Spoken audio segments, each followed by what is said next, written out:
Okay. All right. I think we are getting ready to go. Welcome everybody to a meeting of the Maine Climate Council. We are here, a first of two meetings we're going to have in September. My name is David Plum. I work with an organization helping to facilitate these meetings with some colleagues on the line as well, helping to facilitate, and I'll introduce them later. We welcome Climate Council members who are here as panelists in this Zoom webinar, as well as about 165 observers that are on the line right now. And we thank everybody for joining us today. We've got a 3-hour meeting today. This is Zoom. Thanks for everybody being willing to, month 6 on Zoom here. And we're gonna do our best to make this interactive and make it interesting as well for our observers who are joining us in addition to the Maine Climate Council members. From a technology standpoint, I'll just remind everybody, if you're having trouble with your audio for some reason or having trouble with your internet connection, if you get that dreaded sign that says your internet connection's unstable, we recommend you switch to phone audio, which is very easy to do on that bottom left-hand corner. Down by the mute button, there's a little arrow, and you can click on that arrow and choose switch to phone audio. That way, at least your audio is going to be clear and you keep your video. Don't forget to add in not only the meeting ID, but participant ID so that your video and your audio match up. Okay, that's all I'm going to do on the tech side. Let me just quickly walk through what we're going to do today, and I'll ask Cassie to advance to the next slide that shows an agenda. This is the first of 2 meetings we do in September. Just to give you a flavor of what's really happening in these meetings is we're trying to put forward a lot of the advances that happened over the summer. And those advances include consolidating the work of the working groups into a draft format for the product of this council, which is a Maine Climate Action Plan. And we also have more cost-benefit analysis. We have an equity assessment looking at the equity impacts of these draft recommendations. And we have a very aggressive effort to do public and stakeholder outreach with work on that. And so today is the first of 2 meetings to share that information with you as a Climate Council so that you can get your heads around what it is you really want to be sinking your teeth into over the remaining month and a half, 2 months that you have to land this big effort of Maine's first climate action plan. Today we're focusing on the issues that most address emissions reduction. So what you'll see today are, we'll do an overview of what's happened over the summer with this new draft strategy framework. We're then going to switch gears into presenting on 3 big issues: the transportation issues, the built infrastructure issues, and then the future of the energy matrix and grid issues. We're going to have some folks do some quick reflections. We'll have a break, and after that break, we're going to go into some small group conversations. And for those of you joining as observers today, we're going to ask you to try to answer the same questions that the Climate Council is going to be working on in their small groups. We'll come back here into plenary conversation and debrief, and then we'll stop by noon. So that's our agenda today. To start us off, I'm going to turn you over to your co-chairs, and I'll start with Director Hannah Pingree, and ask that Director Pingree, or Hannah, I'm terrible, I'm just going to go for first names. Hannah, if you could give us an overview of what's at stake here and what we're trying to do in these meetings. Great. Well, thank you, David. And I really just want to start this meeting off with a thank you to the Maine Climate Council. It's good to see everyone. I hope everyone had a great summer. Some of you are looking a little more suntanned. Many of you in state government are not looking so, because I know it's been a slog getting through this summer. So I want to especially also kick this off by thanking many of the staff members on this call who have really put in a lot of time and effort to get us to this meeting. That staff work was really possible because of the incredible work of the working groups through June. And then I also want to thank the public. I know some of the members are on this call. Some of them weighed in over the summer, but we got more than 4,000 public comments over the summer on this process. And I think starting to wade through and understand both the data, the modeling, the public comment, the equity implications, that is really sort of the kickoff point for this meeting today. I also want to thank, we have a group of consultants at ERG and Synapse, as well as the Mitchell Center at Maine, who've really put in some extra time and effort to get us here today. So start with a thank you and really switch now to the hard work. So for those of you who missed the email, I think most people are probably aware that Jerry Reed, the former commissioner of the Maine Department of Environmental Protection, has now moved on to be the governor's chief legal counsel. And it's a huge loss for the council and for the DEP, but I think it's actually incredibly helpful to have an environmental advocate who really cares about climate issues sitting right next door to the governor. So we will miss Jerry greatly, but he's certainly not gone. And I will say that he's been replaced by Acting Commissioner Melanie Loizam, and I'm going to let her just say a few words, but we are incredibly lucky to have Melanie. So for those of you who don't know Melanie, she's worked in the Maine DEP for more than 15 years. She's been the director of the Bureau of Air Quality, a former emissions inventory manager. She served as the deputy commissioner under Jerry Reed and previous commissioners.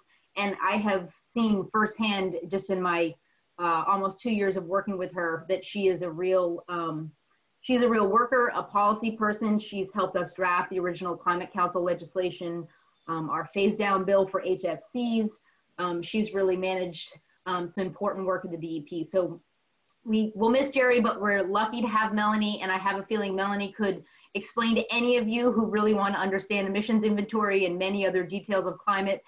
She understands these issues, I'll say, even better than Jerry Reed, probably a lot better than Jerry Reed. So we're lucky to have Melanie, and hopefully Jerry's not listening, and I will just kick it to Melanie just to say a little just hello to you all, and won't put her on the spot because this is, I think, her second day on the job officially. So wherever you are, Melanie, please join us.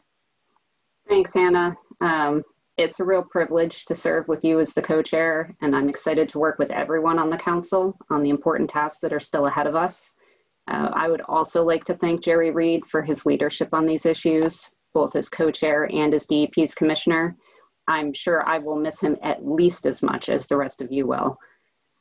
Changing climate conditions affect all sectors in Maine, and at a time right now when people are so divided, the process that we're engaged in is more important than ever. The working groups, as Hannah said, did a tremendous job this summer gathering and assessing information, considering the best available science, and they've now identified strategies for all of us to weigh. A great deal of work has been done, but there's a lot left to do.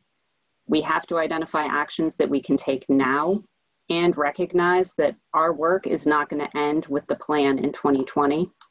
DEP and other state agencies are going to implement these strategies, and we will continue working with the council to engage stakeholders and to determine next steps for future plans so that we will achieve our emission reduction goals. So like Hannah, I want to give thanks to everyone who's been participating in this process. It's a big commitment, but it's really important, and I'm looking forward to our discussions today. Great, thank you, Melanie. Again, great to have you.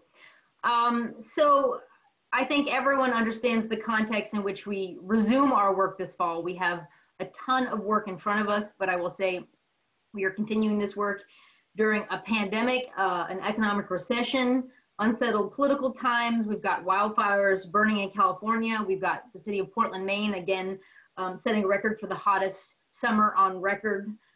We have growing instability and economic distress in the US and around the world.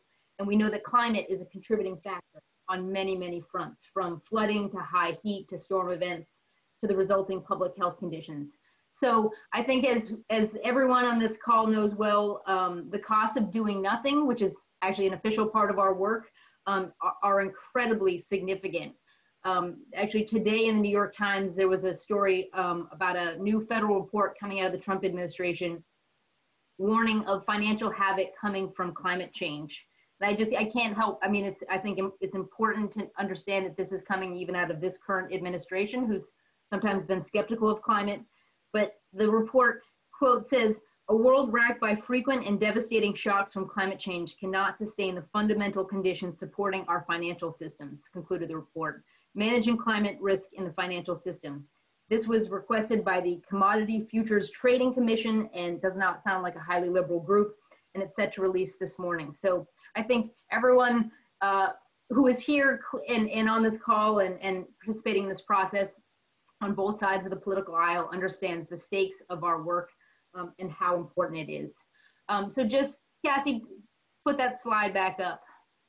I just want to kind of ground us in where we are in terms of a time frame of our work.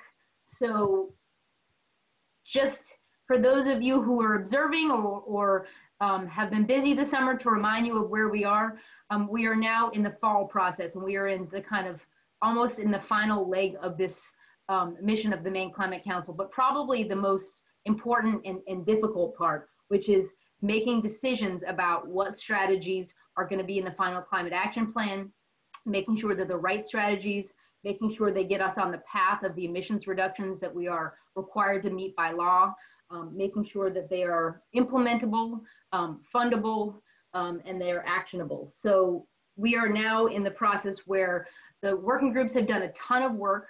Over this summer, we've added data, we've added modeling, a cost benefit analysis, an equity audit, which is almost to us. We are working on an economic overlay for the clean energy economy for this group, but we are in the point where the decisions come back to the Maine Climate Council. It is now up to all of us to decide how we are going to put these strategies together for a final action plan. Next slide.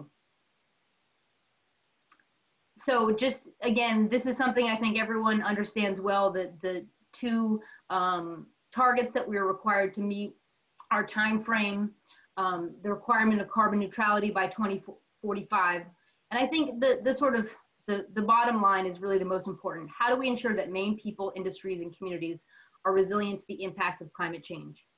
We are, again, starting to see the impacts of climate in our state, the impacts on our fisheries, on our forests, on our agriculture sector. We know that climate is in Maine and around the world most likely to threaten and impact those who are least able to manage it. And that sort of highlights the importance of our equity work this summer. Sarah on my team is going to give an overlay of where these projects stand and how the Climate Council can really dig into this work. But again, I am just incredibly proud to work with all of you, and I would say that it is now up to us through these two meetings to really understand the strategies that have been brought to us. Through the month of October, we will be in a decision-making stance. We will really have the challenges of deciding what we can handle, what Maine people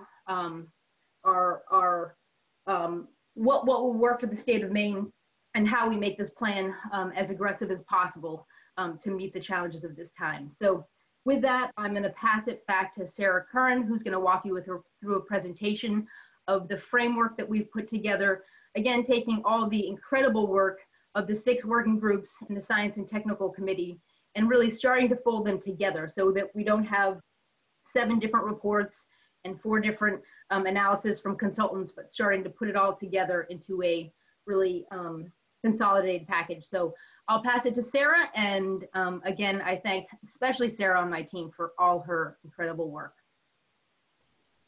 Thanks, Hannah.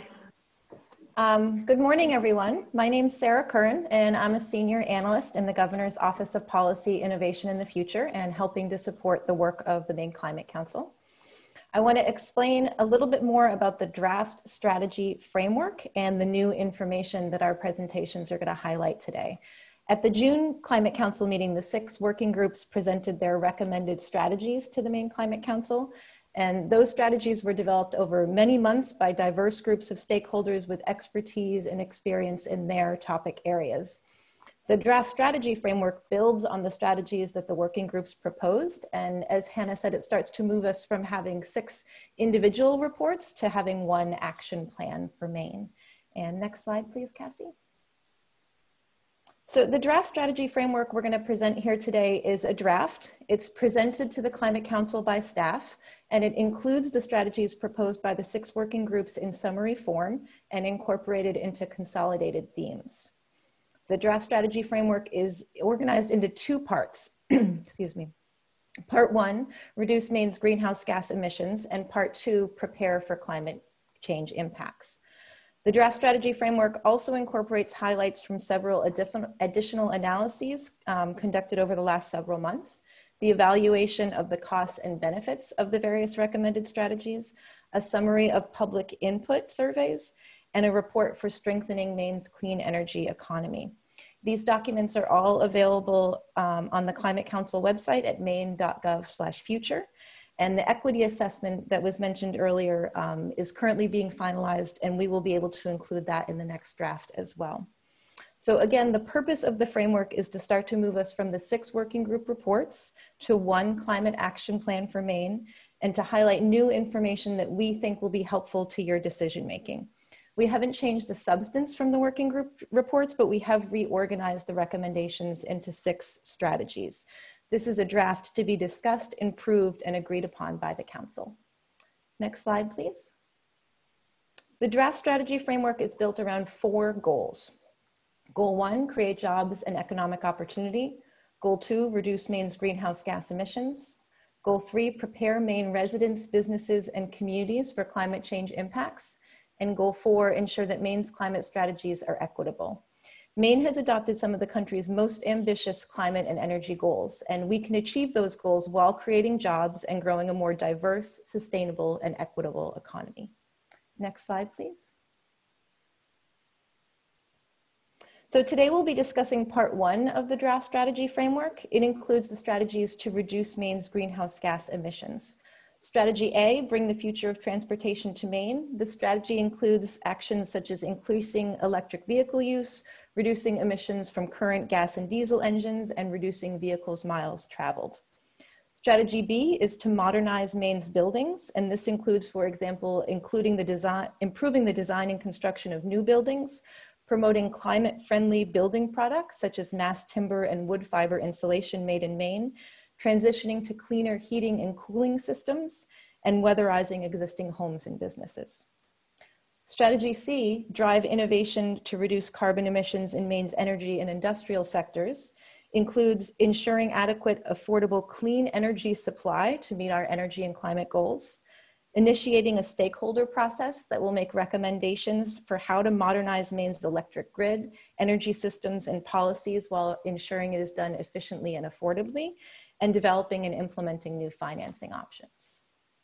Part 1 of the draft strategy framework includes many of the recommendations from 3 working groups: transportation, buildings, and energy.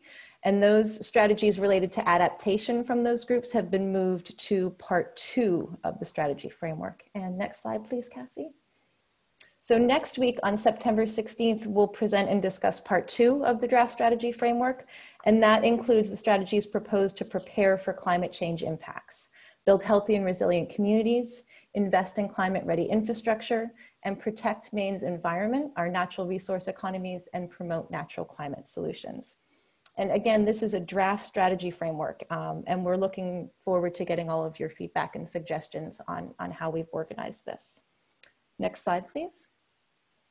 So in addition to the draft strategy framework, I also want to briefly introduce some of the new analyses for this meeting. First is an evaluation of the costs and benefits of the various recommended strategies. The analysis by Eastern Research Group and Synapse Energy Economics includes 4 volumes. Volume 1, Vulnerability Mapping, is a mapping analysis that identifies the communities, geographies, and economic sectors that are most vulnerable to climate change impacts in Maine. Volume 2, the Cost of Doing Nothing analysis, includes estimates of losses that the state of Maine and its citizens could incur if the state does not take action to prevent or prepare for climate change.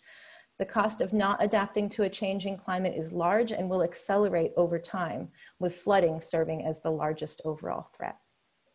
Volume 3, Maine Emissions Analysis. This report provides an energy use and emissions baseline based on our current policies, as well as an assessment of options for meeting Maine's energy needs, allowing economic growth and reducing greenhouse gas emissions. And then finally, volume 4, the economic analysis of adaptation and mitigation strategies, provides economic analysis for the majority of the adaptation and mitigation strategies recommended by the working groups. So while we will be highlighting some aspects of these reports today in the presentations, we recognize that many Climate Council members might have questions about the approach and the findings. So we will also be scheduling a webinar opportunity in the coming weeks directly with Synapse and ERG so that you can ask them questions about the reports directly. Next slide, please. The second report I want to highlight is a summary of the public input surveys that were conducted over the summer. More than 4,000 individuals provided 4,400 individuals provided input through feedback surveys on the website climatecouncil.maine.gov. They were invited to learn about the impacts of climate change on the state, read the strategies recommended by the working groups, and provide feedback through a series of short surveys. Numerous organizations helped us to amplify the message, and staff conducted more than 20 outreach presentations this summer as well. Residents from almost 3/4 of Maine zip codes provided feedback, and the public input survey built on the stakeholder engagement that was conducted as part of the working group processes to develop the draft recommendations. And those processes included public meetings, calls, surveys, and individual organizational input as well. Staff and working group members have also been conducting webinar presentations to groups of stakeholders. We recognize that some communities may be harder to reach, and so we are continuing to work with key partners to reach groups that may be underrepresented in the climate process and or experience disproportionate impacts, such as lower income and rural residents, older adults, tribal communities, people of color, and new Mainers. So for example, we've been working with Ambassador Dana to get tribal feedback on the strategies under consideration, and with Council Member Lori Parham to ensure we hear from Maine's older adults. Next slide, please. Third, the draft strategy framework references the executive summary of the draft report, Strengthening Maine's Clean Energy Economy, which will be released in mid-September by the Governor's Energy Office and the Governor's Office of Policy Innovation in the Future. In order to better understand the benefits, impacts, challenges, and opportunities associated with advancing Maine's clean energy economy, with a particular focus on workforce needs, GEO and GoPIF have distributed a clean energy economy survey, and the target respondents are companies and organizations that are part of Maine's energy sector or are actively pursuing work in Maine's energy sector. Responses to the survey are expected in mid-September and will be included in the final version of this report, which will be shared with you as well. Next slide, please. I also want to highlight a few updates that the Science and Technical Committee has made to their final report on the impacts of climate change on the state of Maine, in particular their recommendation for sea level rise. The Science and Technical Committee recommends that the Maine Climate Council commit to managing for 1.5 feet of relative sea level rise by 2050 and 3.9 feet of sea level rise by the year 2100. Additionally, the committee recommends that the Climate Council consider preparing to manage for 3 feet of relative sea level rise by 2050 and 8.8 feet of sea level rise by 2100. Their findings will be discussed further as part of next week's meeting on part 2, Preparing for Climate Change Impacts. Next slide, please. Finally, the equity assessment of the working group recommendations, which is an analysis by the University of Maine's George Mitchell Center for Sustainability Solutions, is currently being finalized and will be shared with the Climate Council in the coming weeks. This report analyzes how the draft strategies ensure the equitable distribution of the benefits of climate protection efforts and address inequitable burdens created by climate change and the policies designed to alleviate it. In closing, today we will focus on part 1 of the draft strategy framework. It includes the strategies to reduce Maine's greenhouse gas emissions. Next week's meeting will focus on part 2, Preparing for Climate Change Impacts. All of the additional information for today's meeting, all those reports are available on the Climate Council website at maine.gov/future, and we will be sending out additional materials ahead of next week's meeting as well. Thank you, and I look forward to the discussion today. Thank you, Sarah. That's fantastic. What a great presentation. So folks, we have, and Cassie, you can go ahead and drop the slides off for a moment. We've got just about 5-10 minutes. If folks have some very burning, clarifying questions they'd like to ask Sarah about that presentation, or Hannah, Melanie, We can do that right now. Remember, probably the easiest way to do questions, folks, is with the in Zoom raise your hand function. If you're having a hard time with that, it's underneath the list of participants on the right-hand side of your screen. You can also unmute your mic and shout out too, but it's just a little more organized if we can use the hand raise. Also, I'm gonna ask Sophia to put a link in the chat for panelists right now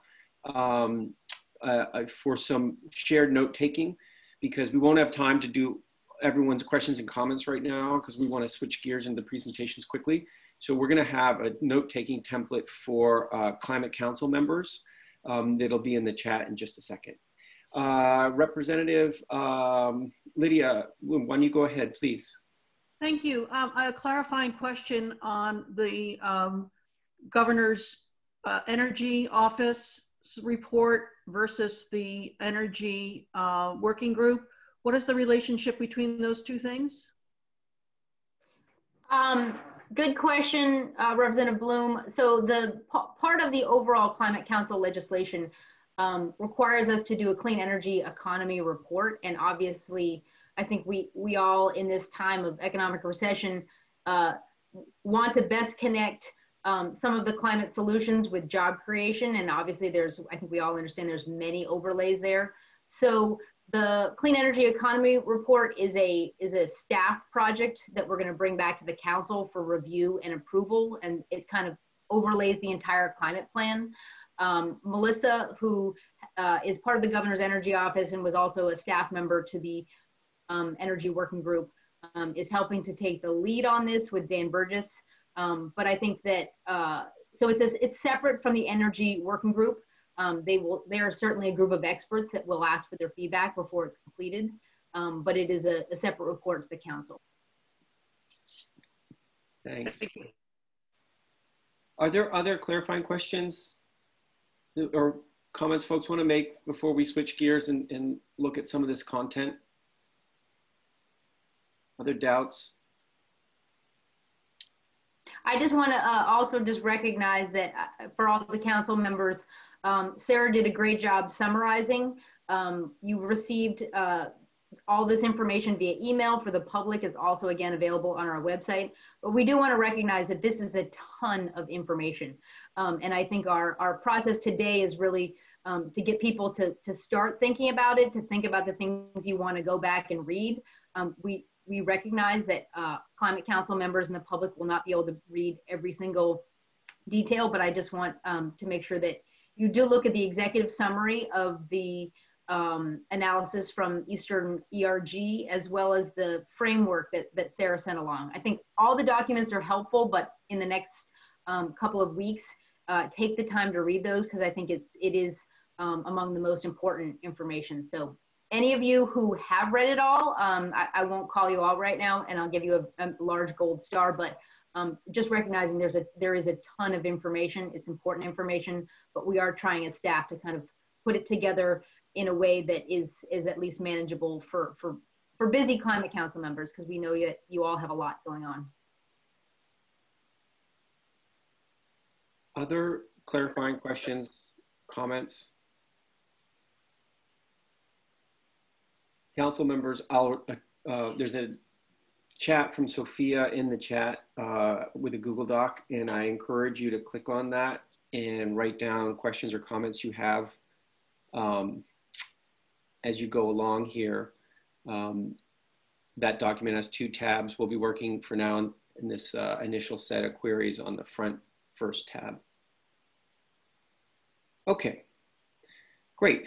Now, speaking of a lot of information and curating that information, what you're about to hear are 3 presentations where staff in Hannah's office and also in the governor's energy office have tried to consolidate down and curate some of the most important information that we've been gleaning over the summer through these reports that Sarah mentioned. So what we're going to do, and these are going to be quick hit presentations of about 10 minutes each, and we're going to do the 3 that Sarah mentioned that we're talking about today around emissions reductions. And then we're going to listen to or hear from a couple of you just some initial reflections about what all this means for our work and over the next month and a half, 2 months. And then after that, we'll take a break and actually have a conversation in smaller groups. Okay, so the first presentation is going to be about transportation, and Taylor Lebrecq, who many of you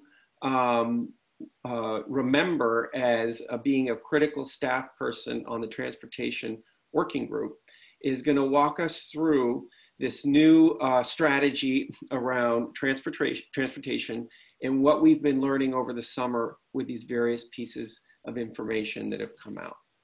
So I'll turn it over to Taylor to lead us through this first presentation, then we'll switch gears into the other two. So Taylor, please take it away, and the floor is yours. Great, thanks, David. Hi, everyone. I am Taylor Lebrecq, and as Sarah mentioned, I will be taking the recommendations that the working groups presented in June and incorporating the new information that we've received since then. I know you've heard this many times, but it's worth saying it again. Transportation is responsible for 54% of Maine's greenhouse gas emissions. It's the most of any sector, making emissions reduction in this sector critical to meeting our state emission reduction goals. This map shows transportation emissions across the state. Red indicates higher emissions, orange and yellow are medium, and green is low emissions. As you can see, most of the miles are driven in the southern half of the state, along the coast, in the I-95 corridor. The strategy bringing the future of transportation to Maine focuses on the Transportation Working Group's recommendations around mitigation, including increasing electric vehicle use, which involves equitable incentives and expansion of electric vehicle charging infrastructure, reducing emissions from current gas and diesel engines through strategies including voluntary participation in EPA SmartWay and the expansion of alternative fuels. Reducing vehicle miles traveled through the expansion of telework and teleservice opportunities, expanding public transit and supporting development in priority areas, which would facilitate walking and biking. And finally, exploring funding options for transportation needs and emission reduction. Next slide, please. So if we take a quick look back at the Synapse modeling from June, it suggests that emissions reduction is possible in Maine's transportation sector. This graph represents the trajectory of carbon dioxide emissions, which include the baseline or current policy scenario, 3 modeling scenarios, T1, T2, and T3, and the primary lever that Synapse used was electrification, and it alone can achieve substantial emission reduction. Of the scenarios, T1 relies the most on aggressive electrification. T2 also relies on aggressive electrification, but it also incorporates increased fuel efficiency and reduced vehicle miles traveled. T3 assumes less aggressive electrification, and it's still able to meet the emission reduction goals using a combination of low carbon fuels, aggressive reduction in vehicle miles traveled, and increased fuel efficiency. I'll now move through the recommendations from the working group and highlight the major updates that we've observed. Next slide, please. So to encourage the adoption of electric vehicles across the state, Mainers need a reliable and robust charging infrastructure system, along with incentives to support electric vehicle purchase. The cost benefit reflects our best understanding of what is to come. As technology advances, issues such as vehicle range and the cost of batteries will likely be resolved, and electric vehicles will then become more available and affordable. The cost-benefit analysis for this strategy considers the higher cost of battery electric vehicles over conventional vehicles, along with the potential need for an at-home charging unit. They also consider that maintenance and charging costs are lower for electric vehicles. The benefits of electrification include reduced emissions, along with the associated market and social benefits. If Maine provided subsidies to enable the consumers of light and heavy-duty vehicles to break even within 10 years in 2030, the benefits would outweigh the costs. By 2050, no subsidy would be needed to break even in 10 years. Next slide, please. The working group recognized the equity concerns around the high prices of electric vehicles and suggested the consideration of subsidies for used electric vehicles, increased subsidies for low-income households, and electric bikes. Electric vehicles are one of the more favorable strategies put forward by the Transportation Working Group, with just over 82% of respondents indicating that it's either a great fit or a good fit for their community. There was concern around the viability of this strategy in rural areas of the state and around vehicle costs. Next slide. While Mainers make the transition to electric vehicles, we will need to reduce our emissions in other ways too to assist that effort. Emissions can be reduced in the short term through the use of low carbon fuels, increased fuel efficiency, and reduction in vehicle miles traveled.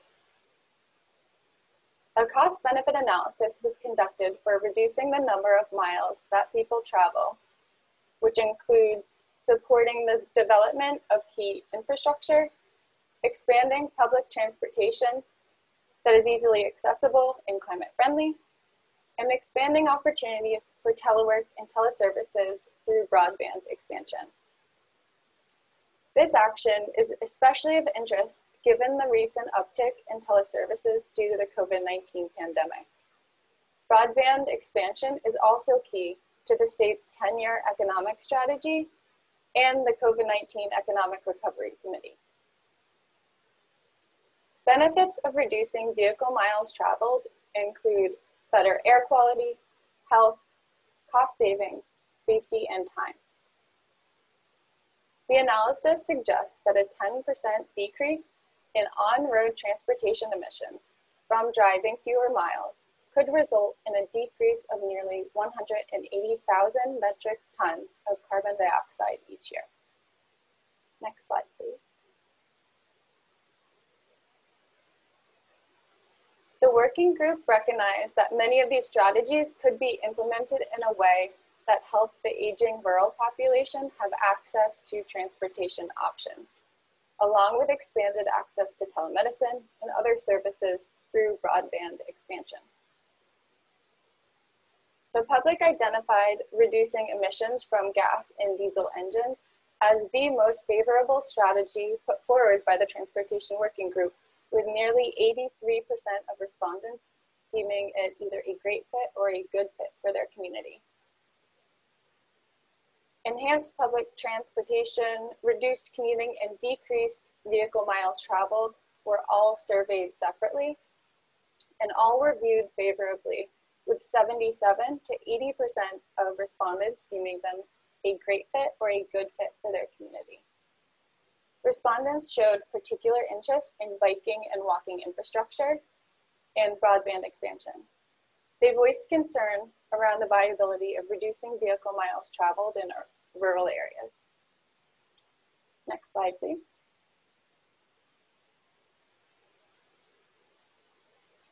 The transition to a lower emission transportation sector will have positive impacts for Maine, that's clear. However, it does not come without a cost. We heard in June how Maine's transportation infrastructure is chronically underfunded.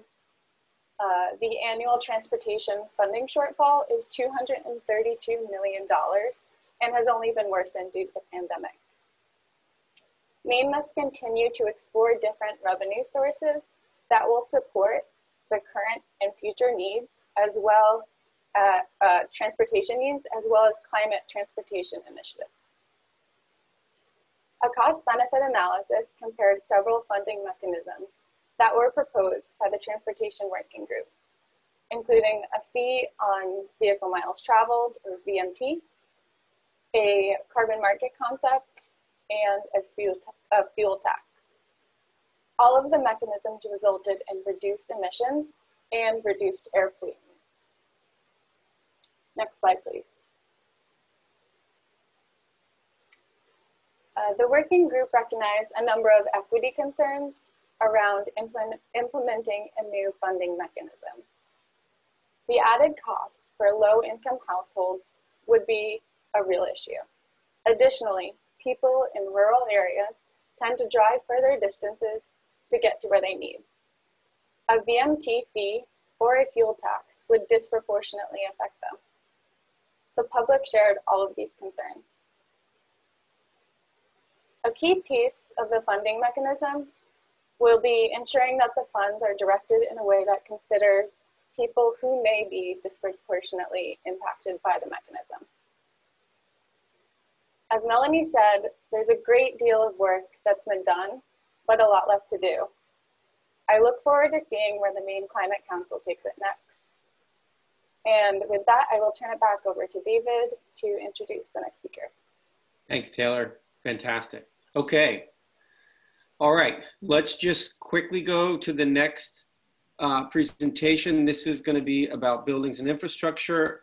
Brian and Brett from Hannah Pingbury's office will be leading us through a presentation somewhat similar to what Taylor just provided. So Brian, why don't you take it away? Thank you, David, and good morning to everyone. My name is Brian Ambrett. I'm the Climate Resilience Coordinator in the Governor's Office of Policy Innovation and the Future. The Modernized Maine's Building Strategy has 7 action areas, which include transitioning to cleaner heating and cooling systems in buildings, primarily through electric heat pumps, improving new buildings through progressively more efficient building codes, weatherizing existing buildings in Maine, which has some of the oldest housing stock in the country, using public dollars to demonstrate building efficiency benefits, requiring renewable fuels like biodiesel and renewable natural gas to make up a percentage of heating fuel sales, promoting Maine's climate-friendly forest products in building construction, and lastly, from the public health subgroup, encouraging Maine's hospitals to become carbon neutral. I'm going to discuss the first 4 of these in more detail in a moment, so let me say a few things briefly about the others. You will see on the next slide that the renewable fuel standard is an important tool to consider for reaching our 2030 emissions goals. However, just 51% of survey respondents deemed a renewable fuel standard for heating a great fit, and 13% of respondents thought it was not a good fit, among one of the strongest unfavorable responses for any working group strategy.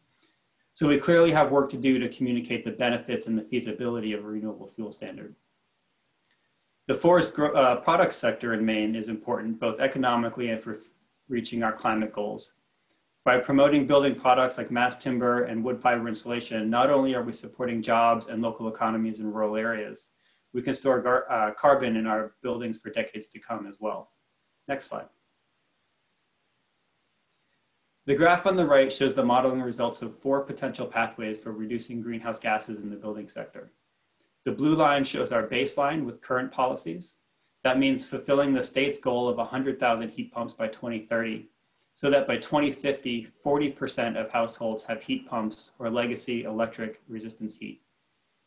The baseline assumes the current renewable portfolio standard for electricity generation, and it assumes a current level of effort on weatherization that yields about 2% annual improvements across Maine's building stock. The yellow line represents a high electrification scenario, such that by 2050, 90% of homes and 90% of commercial heating loads are electrified via heat pumps.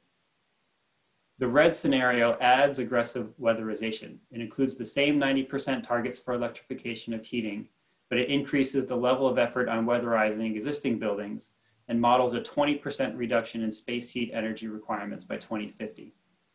You'll notice that this option does not diverge much from the yellow line because weatherization takes a long time for the carbon benefits to accumulate.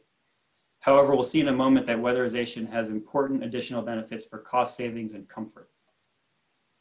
The green scenario assumes a moderate electrification where about 60 or 70% of the statewide heating load is electrified versus 90% in the two previous scenarios. And it assumes a baseline weatherization improvements of about 2% per year. It replaces fossil fuels with biofuels and renewable natural gas for the remaining heating load across the state.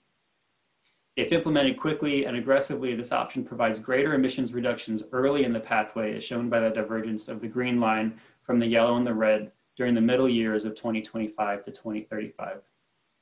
The caveat is that we would still need to go pretty hard on heat pumps to get to that 60 to 70% target for electrification of heating loads. Next slide. To give you an idea of the new information added by the economic studies and public engagement process this summer, we'll look at 3 of the actions. Transitioning to cleaner heating via electrification and heat pumps comes with several important benefits. Despite marginally higher upfront costs, both space heating and water heating by heat pumps have net lifetime savings measured in the thousands of dollars. Heat pumps eliminate high amounts of greenhouse gases over their lifetime, and the monetized benefits outweigh the costs. There are already incentive programs in place through Efficiency Maine that can be turbocharged to meet the 60 or 90% targets. Next slide. With benefits like these, it is easy to understand why heat pumps were very popular among people who responded to the buildings survey. However, both Efficiency Maine and the buildings work group noted the importance of ensuring that these benefits are accessible to low and moderate income households. Efficiency Maine already allocates a portion of its heat pump funding specifically for low income households. And it has higher incentives for low and moderate income households to switch to heat pumps and other high efficiency heating systems.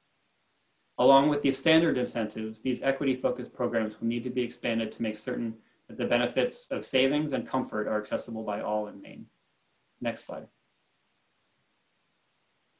Improving the efficiency of new buildings and weatherizing existing buildings carry many of the same benefits as electrification. The lifetime heating cost savings outweigh the upfront costs of building to tighter building codes or for weatherizing in an existing home, even when you exclude the weatherization incentive. The carbon reductions are very high, and home comfort is greatly improved.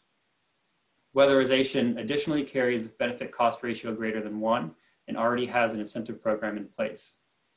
The challenge is that there are more than 500,000 homes and apartment units in Maine, and less than 5% of them have been weatherized. Weatherization can be messy, expensive, and labor intensive, so the carbon benefits will take a good deal of time and effort to realize. Weatherization's uphill road underscores the importance of making sure new construction meets higher standards so that we don't add to the number of buildings that need to be weatherized in the future. On the plus side, the volume of weatherization that needs to happen creates a huge demand for labor, and several working groups recommended a Maine Climate Corps or Green Jobs program to fill that kind of need. Next slide. With Maine's northern climate and old housing stock, it is not surprising that weatherization had the highest favorability among survey respondents of any building's actions. A public commenter made the important link to equity, encouraging the council to consider that low-income housing and senior housing be at the top of the priority list for new or expanded programs. Next slide. State and local governments can play a leadership role in demonstrating the benefits, especially the lifetime savings from strategies like these. While not an example of weatherization or electrification, the town of Bristol financed solar arrays at its transfer station and its consolidated school. In addition to eliminating 48 tons of carbon pollution each year, the project sparked local interest and discussion.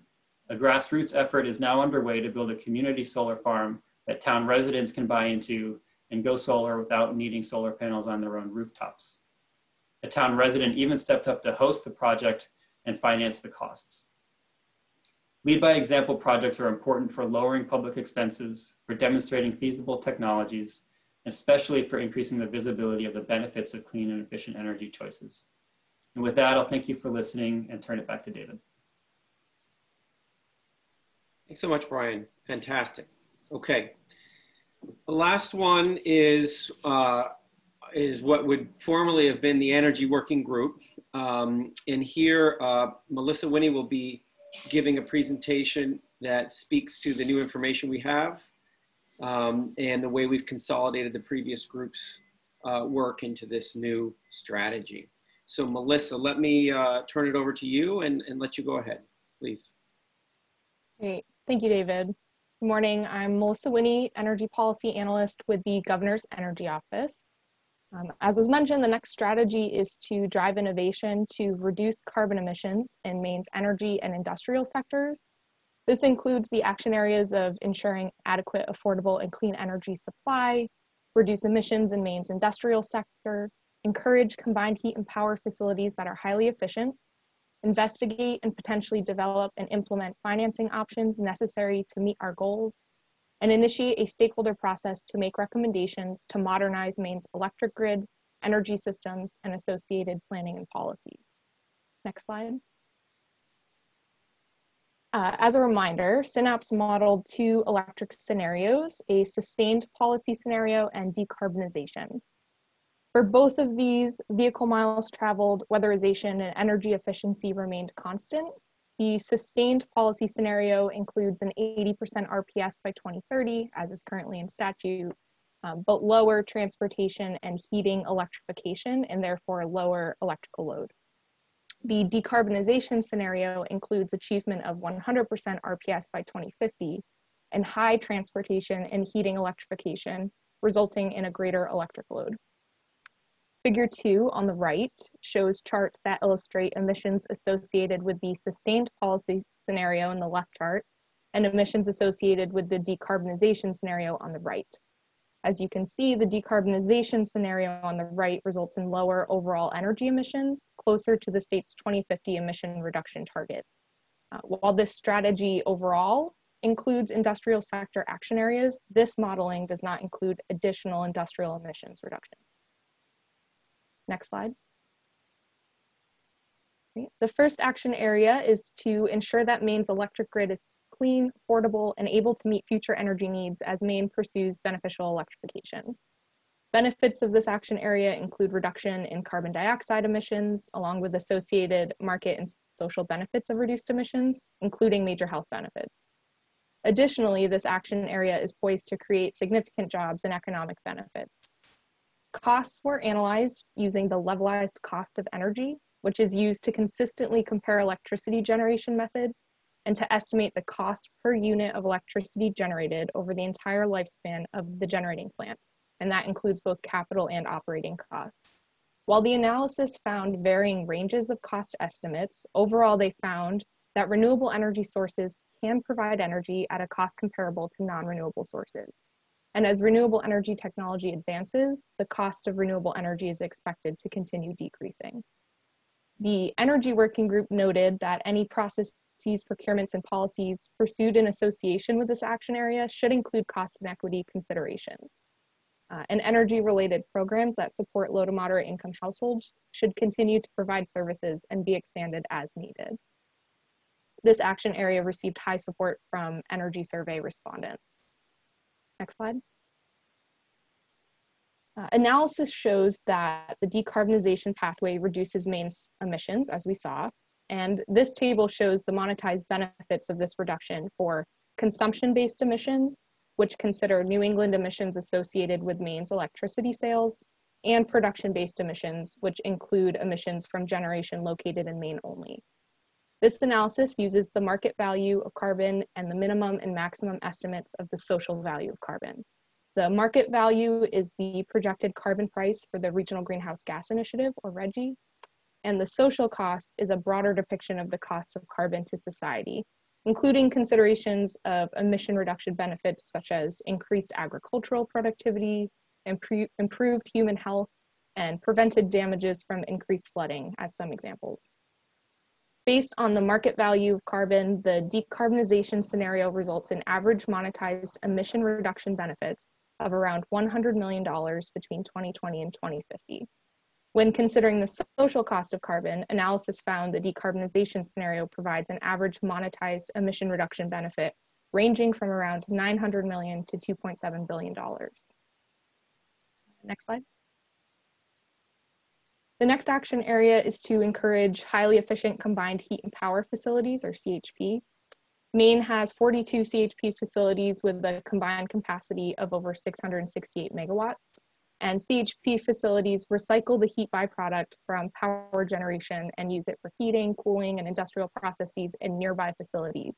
thus reducing emissions and redundancy.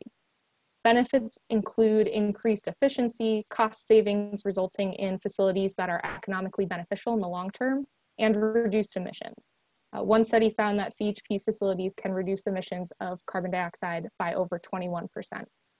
In terms of specific cost-benefit analysis for Maine, quantitative modeling of replacing current infrastructure with CHP was outside the scope of the current analysis, but ERG recommends a benefit cost and cost effectiveness analysis for a selection of the facilities located in Maine, and that may help with future decision-making and a better understanding of the costs and benefits resulting from CHP. Equity considerations include that improved efficiency and thus associated benefits to the electric grid, such as reduced peak demand or capacity needs, could result in benefits for all Maine ratepayers. Procurements for such projects must be competitive in order to elicit the least cost prices for greatest ratepayer benefits. Based on public comment, continued effort should be made to provide education on CHP and the potential costs and benefits of such projects. Overall, less than half of the energy survey respondents thought this strategy was a good fit for their particular communities. Next slide. This action item to accelerate the decarbonization of industrial use and processes included two steps. One is expanding funding for industrial energy efficiency program offerings through Efficiency Maine Trust, and to study, propose, and support long-range plans for industrial decarbonization. Analysis included literature review that found an estimated 20 to 50% of all energy input to industrial facilities is rejected as heat. Basic heat recovery, as one example, could improve this greatly in Maine, resulting in greater energy efficiency and lower emissions. Benefits of improved industrial processes include reduction in emissions and potential cost savings. Additional benefits can be experienced in fuel switching to Maine-based production sources that may result in stabilized energy costs and creation of Maine jobs. Additional modeling would be needed to cover different fuel types over various timeframes that could help Maine estimate several specific benefits and costs for various fuel and system switching scenarios. In terms of equity considerations, this action area may provide opportunities for job creation and economic growth, particularly in rural areas of the state, would help to disperse benefits to all communities in Maine. Equity should also be considered in ensuring large industrial users have access to efficiency funds, particularly if they are contributing money to that fund. Maine public responses to this recommendation were generally neutral, and comments indicated that in areas where there were not high numbers of industrial facilities, there was less acknowledgement of the strategy being a good fit for an individual's particular community. Next slide. The next action area is to investigate, develop, and implement new financing options necessary to meet Maine's clean energy and climate-related targets. Achieving Maine's clean energy and climate goals will require additional capital to finance clean energy projects and to fund energy-related programs. And the more affordable these investments are, the more cost-effective and robust Maine's transition to a clean energy economy will be. This action area will likely be met through a variety of existing and new funding sources and mechanisms, both private and public. Funding helps provide the means for strategies and development to take place, potentially at lower costs, and result in associated benefits for the state. ERG did not provide specific cost-benefit analysis for this recommendation. The Energy Working Group recognized some equity considerations around financing. One example is inclusion of programs to provide grants, low or zero interest loans, or credit enhancements for low to moderate income households or public housing. And examples of these types of programs can be found in other states. Next slide. The final action area is to initiate a stakeholder process managed by the Governor's Energy Office in coordination with the Maine Public Utilities Commission. This process would examine and provide recommendations regarding transformation and planning of Maine's electric sector to address and facilitate the recommendations of the Climate Council, including beneficial electrification, which may require expansion and investment in the electric grid. While this process does not in and of itself result in carbon emission reductions or related benefits, the process is essential to ensure that beneficial electrification and other clean energy and climate goals are accomplished in the most efficient and effective way. Equity considerations were included by the Energy Working Group, both within the topic area of equitable and efficient cost allocation that would be examined through this process, as well as ensuring the process itself is transparent and allows for easily accessible public engagement. Next slide. Finally, as was mentioned earlier, in an effort to ensure the greatest economic and workforce benefits for the state, the Governor's Energy Office and Governor's Office of Policy Innovation in the Future are developing a plan to strengthen Maine's clean energy economy. Recent clean energy policies and programs have set the foundation for significant growth in the clean energy sector, which can play a key role in Maine's economic recovery efforts. Job growth and economic development opportunities within the clean energy economy can be realized with further targeted efforts and support. Through these concerted efforts to develop Maine's clean energy economy, the state can move forward with the creation of local jobs, strong economic recovery and sustained development, climate change mitigation, and improved public health. The Clean Energy Economy Executive Summary is again included in your materials, and the report will be finalized in early October 2020. And with that, I'll say thank you and pass it back to David. Thank you, Melissa. Fantastic. Okay. Melissa, by the way, is also leading the drafting of that clean energy report, the Clean Energy Economy report. So thanks, Melissa, for that. I just want to pause to say Maine clearly is blessed with some very, very capable professional staff in what used to be Augusta, but now we're all in our own homes. Thanks everyone for those great presentations. Clearly folks are trying to tee it up so that you can do some thinking as a climate council and you can start to make some decisions.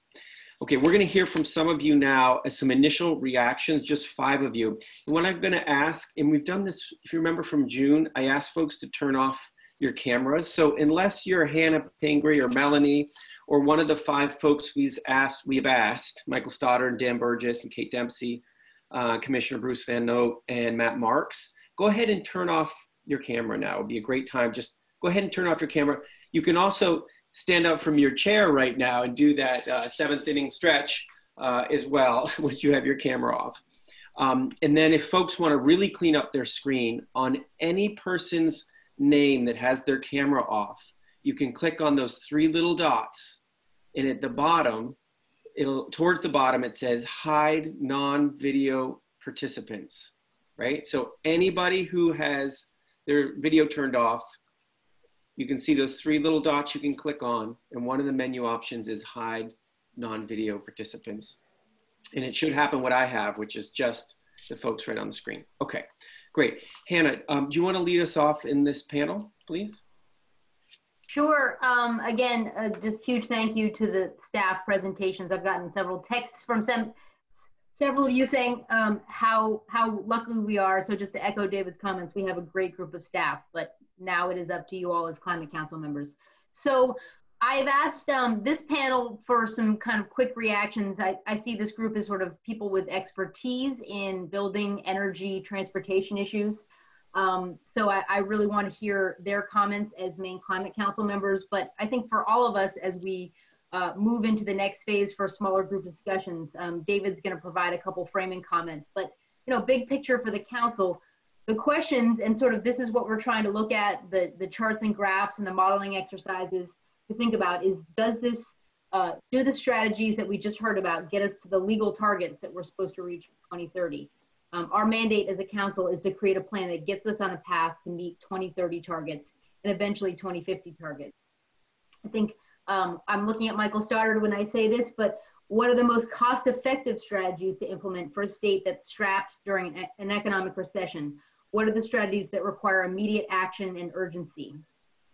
We heard about this and we'll continue to discuss it, but how do we ensure that equity in our strategies and their implementation, whether this be for an older Mainer living in a remote area of Aroostook County, a tribal member living in a coastal community, or for new Mainers living in substandard housing in Lewiston, how do we ensure equity?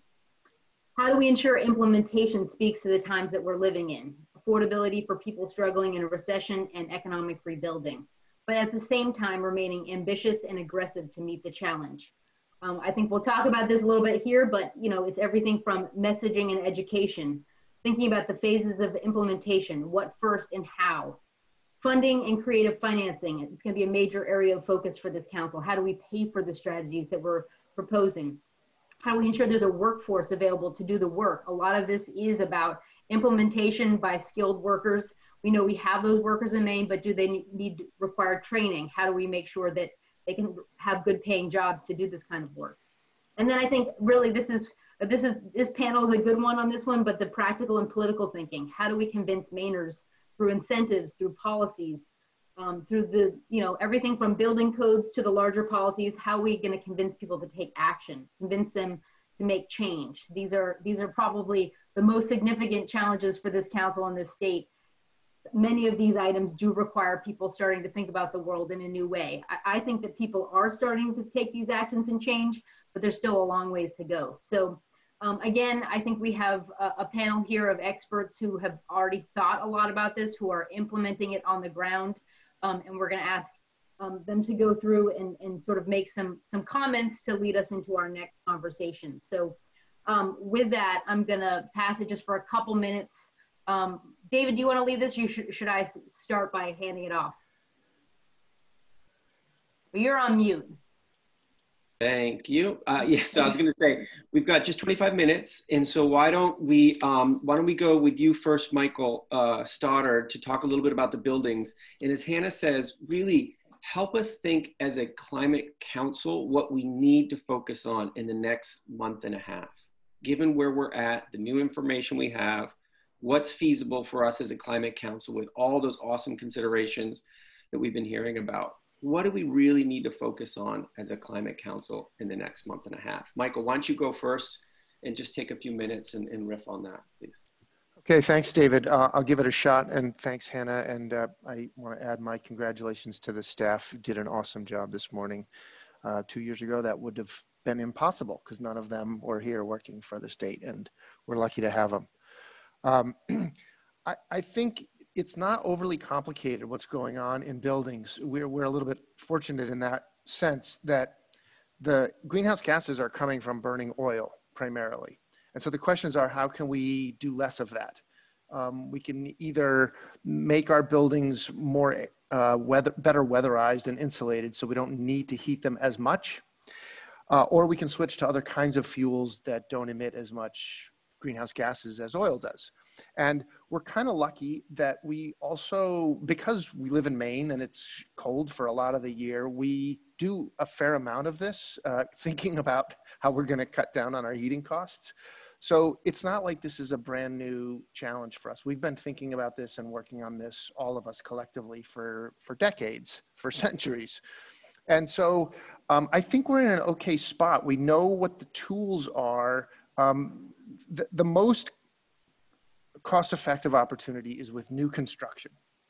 And so, the legislature had their eyes on this a couple of years ago. In 2019, they did adopt new building codes and said, we got to keep updating these building codes every few years.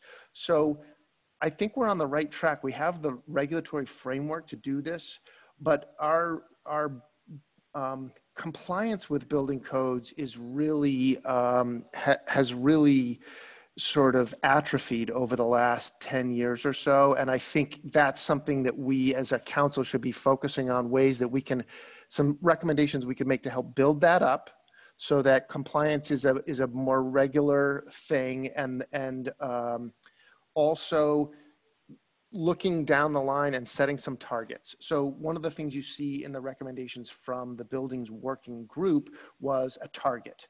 And the target was set pretty far out in time at 2035. So that's a pretty good long lead time to get to a very aggressive target.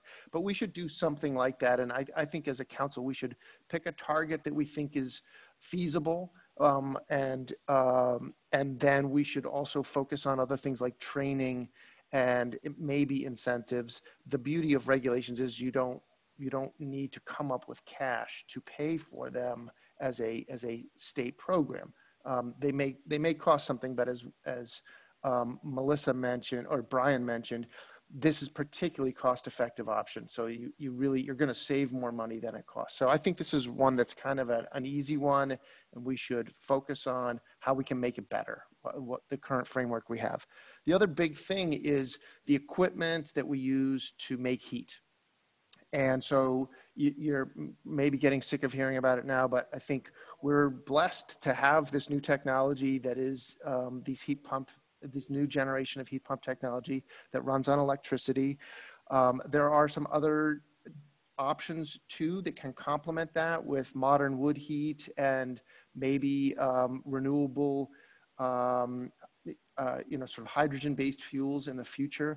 But the combination of these do give us some options from what we've been using for the last 100 years. And so I think that's a nice opportunity. And as you won't be surprised to hear me say, we kind of know how to do this with incentives. We're doing it now. Maine is leading the country in providing incentives for high-performance heat pumps. We just got to set appropriate targets and find the appropriate funding streams and funding amounts to do it. So there again, we're lucky that that ERG did the cost effectiveness analysis and our staff was able to help with that. And it shows that across the board, these energy efficiency measures will save you more money than they cost. So that's kind of nice when one of your lead mitigation strategies is a money saver. So we should feel good about focusing our efforts on that. I don't think we need to overthink it. It's weatherizing buildings, gradually switching to cleaner fuels and cleaner heating systems. And that is something that I do think as a council we should focus on a bit. It's going to be a little tricky to figure out if that's something we can regulate, and if so, how. But I'll stop there. I think those are the high level things, are the new building codes and incentive programs for weatherizing and heating systems. That's great. Thanks, Michael. So on the transportation, we actually have 3 folks because transportation is a tricky beast, as we know. It's the #1 source of emissions for the state in terms of sectors. And without any particular order, although why don't I turn to the commissioner first, Commissioner Bruce Van Note. I wonder if you want to just offer a few reflections when you heard that presentation this morning, and when you think about really the dilemmas that this Climate Council could dive into. What's on your mind? Thanks, David. First of all, whoever's creating the captions, if somebody could just put Bruce Van Note. Commissioner Bruce there kind of looks like Dr. Phil, and it just doesn't work for me. So I go by Bruce all the time. My first reflection was pride. I mean, Taylor is a DOT employee, and she did a great job. And in the adjoining office is Joyce Taylor, who has been putting in gobs of her time towards this effort. And so that was my first thought. And then in kind of at higher levels down to kind of Google Earth from higher levels and getting down, drilling down. First is excitement, to be honest. This is the first time in 100 years since horse and buggy to cars that transportation is transforming right in front of our eyes. Whether it's electric or autonomous, it's change is coming, and it's inevitable. And I think one of the reasons it's inevitable, and this could help on, Hannah, you were talking about packaging and that kind of stuff. People are going to like the cars,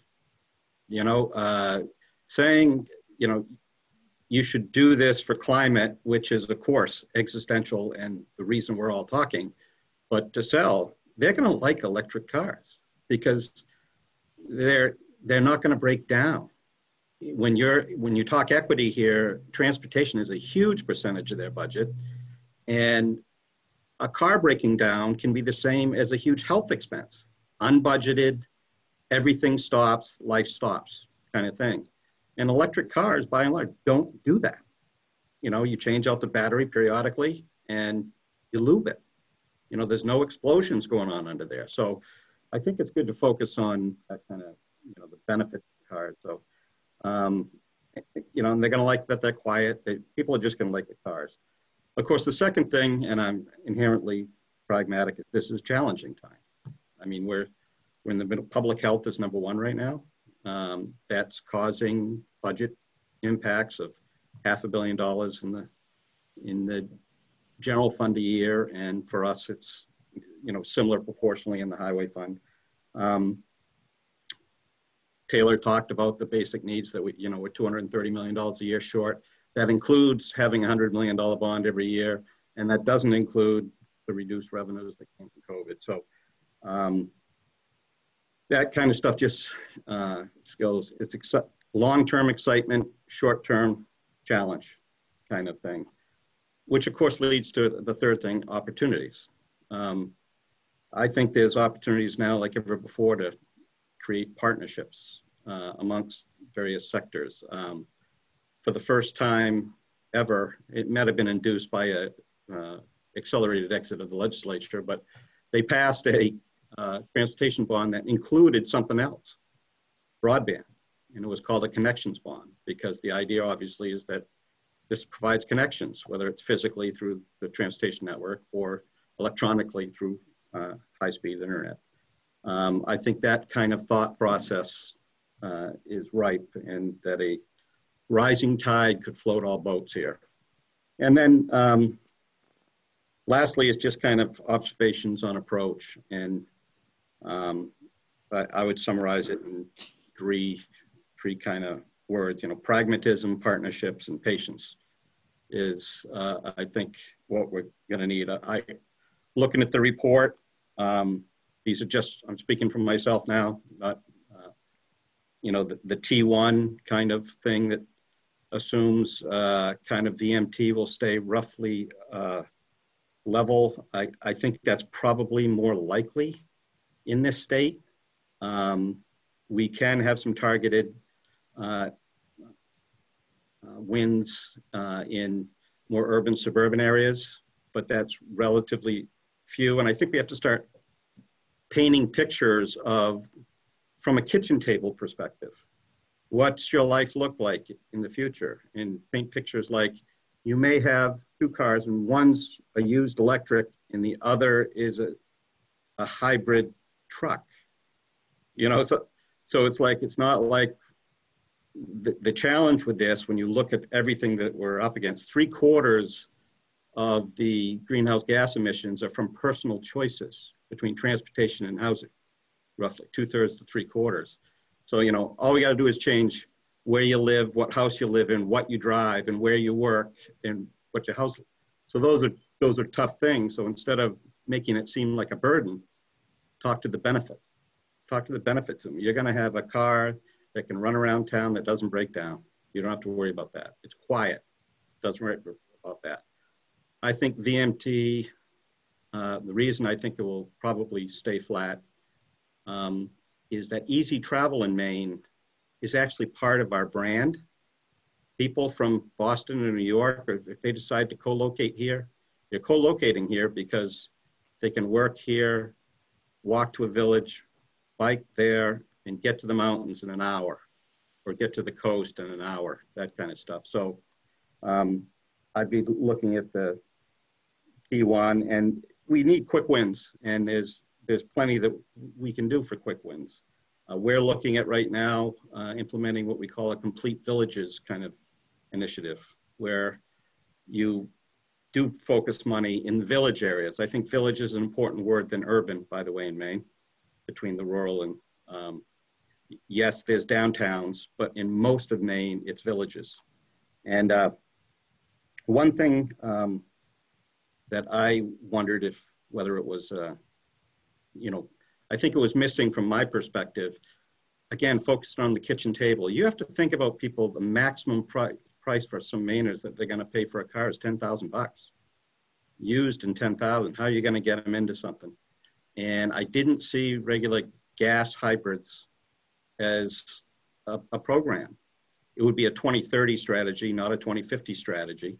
But there's, you know, the idea that you could get people into something because in a lot of rural Maine, range anxiety is the thing.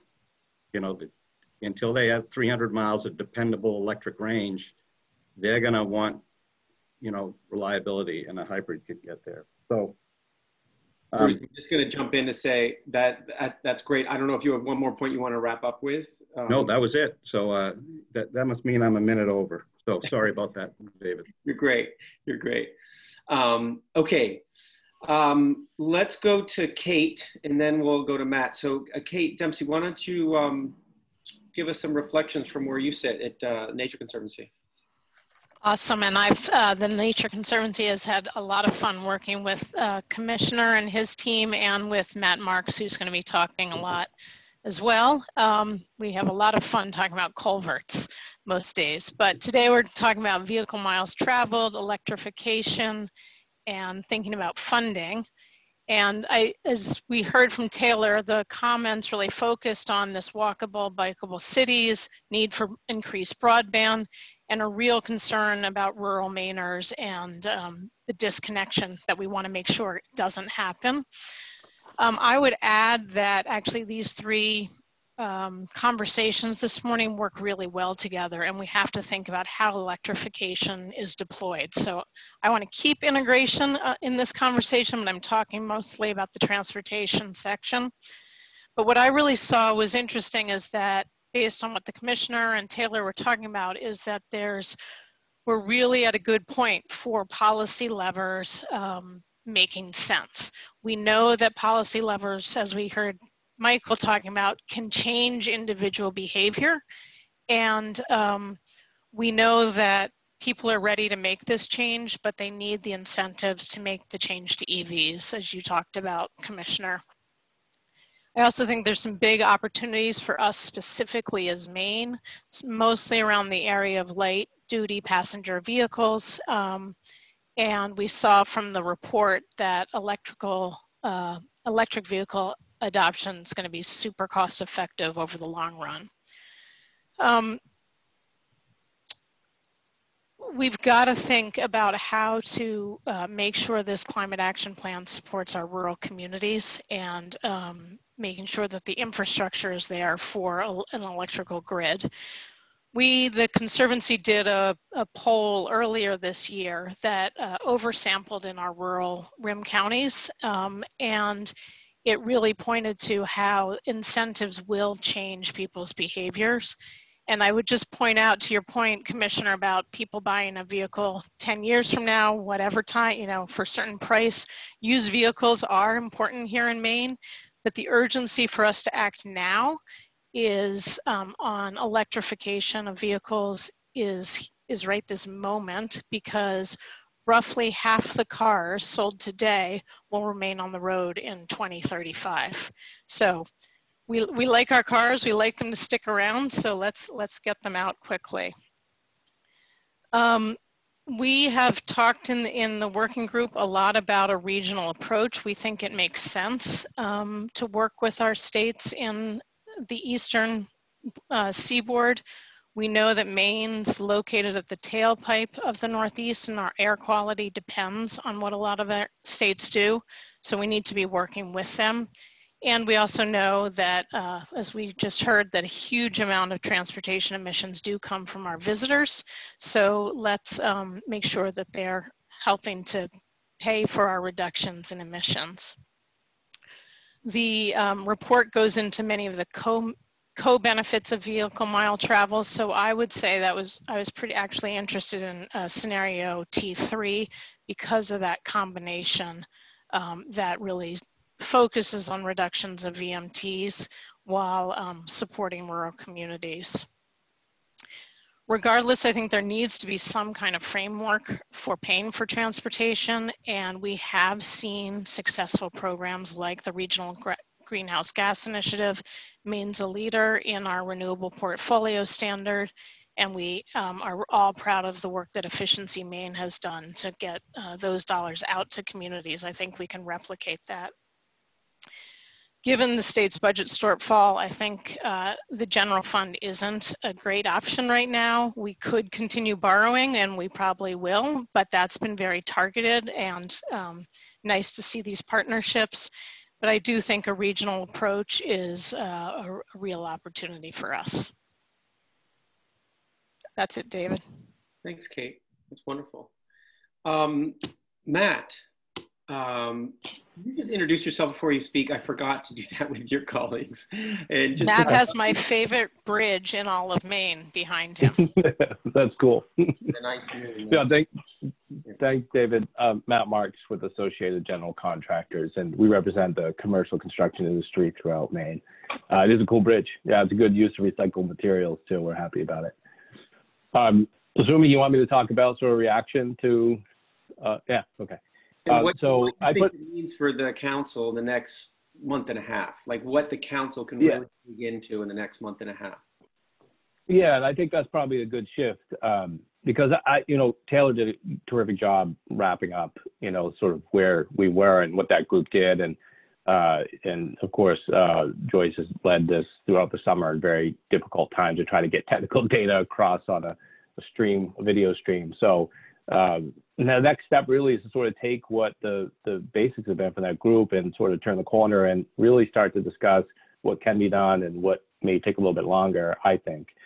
So I broke it into three things. Right away, as we started to meet as a group, a subcommittee, the rural versus urban became real critical, and you've heard it from everybody else's reaction too.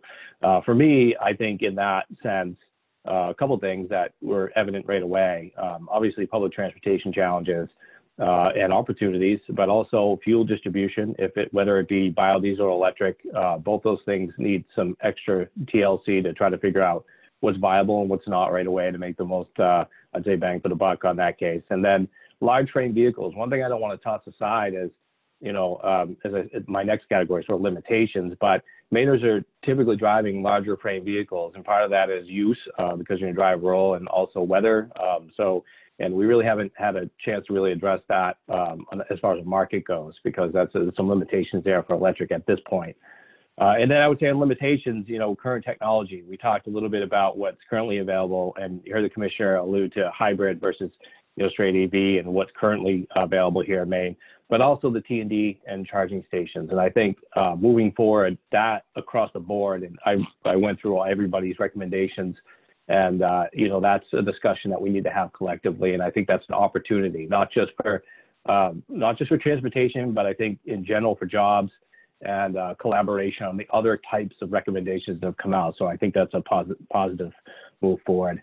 And then the production of alternative fuels. We really didn't get a chance to get into that piece. I think the Climate Council can.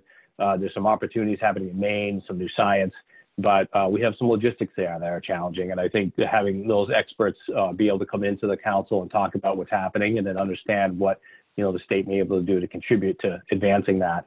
And then in my sector, heavy duty vehicles. We spent some time talking about the smart way technology, which I think is worth the council really going into a little bit more, but also having the realistic discussion about what it looks like for heavy duty vehicles. And we saw light duty buses and trash trucks, those kind of things may have some electric options right away, but some of the stuff we're doing in my sector really just, there's nothing available at this point. So, and then, I say one of the things that we didn't really get into was communication. What is happening now within agencies that already addresses some climate challenges, whether it be the program that Joyce Taylor's running with intelligent transportation. That means, moving vehicles through stoplights more efficiently, having that coordination. Those are all really positive things happening. And I think it's important that the public hear that, but also just not for climate, but the efficiency of it. It's just extremely more efficient. I think those kind of discussions are key. I'd say leftover, and I'll wrap up with this, we can talk more, I think, as a committee about the job creation piece and the training and education. I think those are all great. I think logistics, of course, funding, we didn't all agree on funding, but I think there are some opportunities here to where we agree on things where we can, come together and try to figure out how to make, what our priorities are. And then again, I think the commissioner hit on it. Mainers tend to be pretty frugal. I'm driving a car with 180,000 miles. I think the commissioner has me beat. But when you look at hybrid vehicles, and to Kate's point, people are buying vehicles and they're going to last a long time. How do we focus on those kind of markets where, we are going to see people buying stuff that's going to be in their dooryard for quite a long time. So that's my immediate reaction. I think there's been a lot of crossover, which is probably a really good thing between the groups. And I think we should grab onto those right away and start, figuring out how we can make those work together. Thanks, Matt. Excellent. So to wrap it up, I'll turn to Dan Burgess at the Governor's Energy Office to give us a view overall on the energy and the needs of renewable energy standards in the grid. So Dan, why don't you wrap up this panel for us?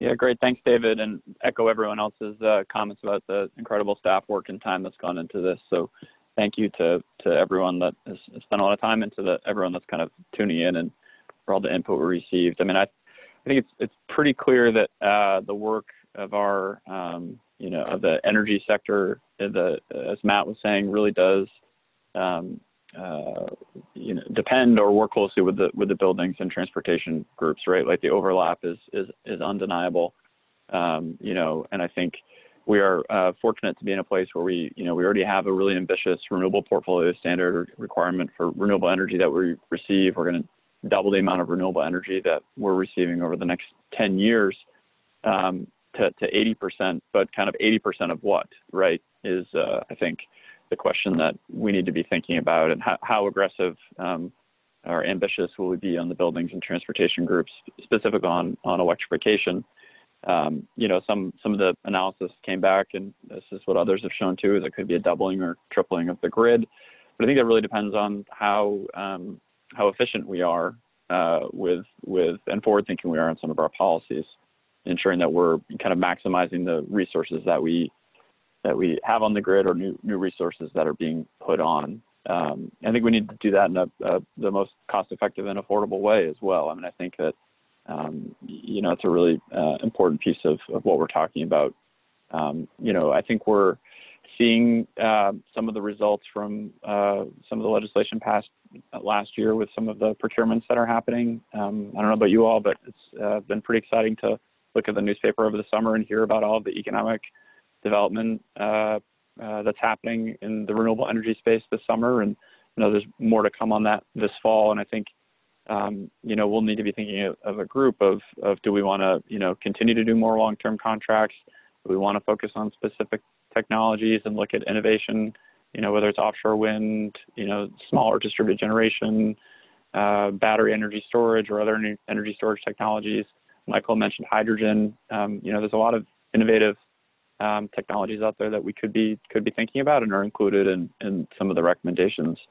And I think, you know, overall, the point about the economic benefit, particularly in light of the pandemic, I think is, for me, kind of the jobs workforce piece is going to be a big part and should be at the forefront of our mind as we think about kind of next steps.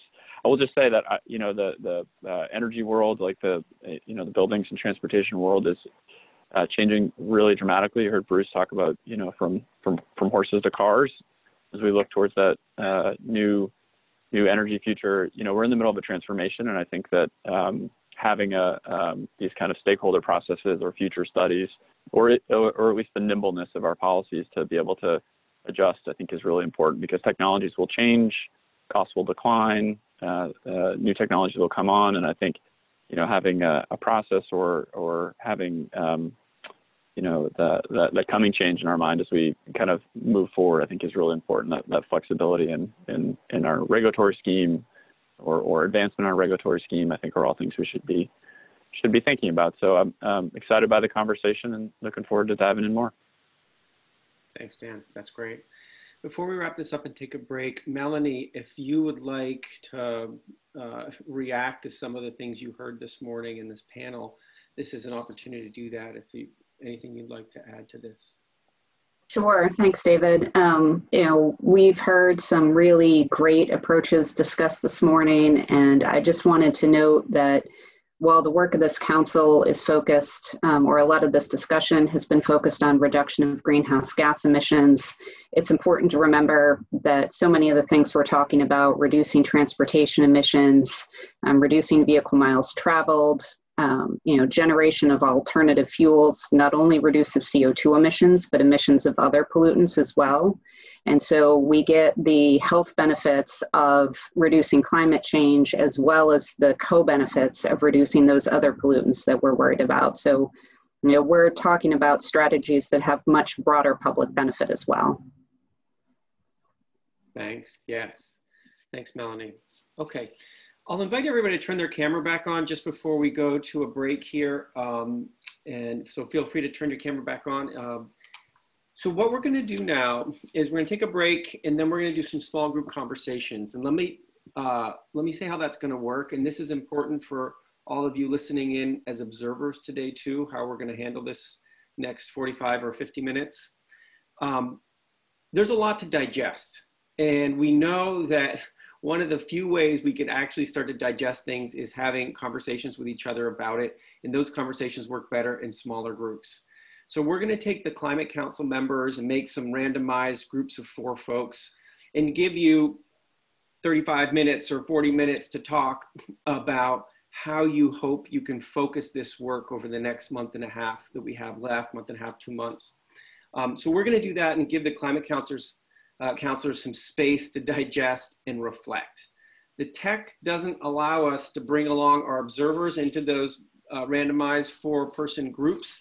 So what we're going to do is have our observers work on the very same questions that the Climate Council folks are going to work on. And we've prepared a Google form sort of survey mechanism for those of you observing today to do that. And we'll also provide some materials and some links that we think would be particularly relevant for you to dive into while the climate counselors are doing these quick small group conversations. There's some practicalities here.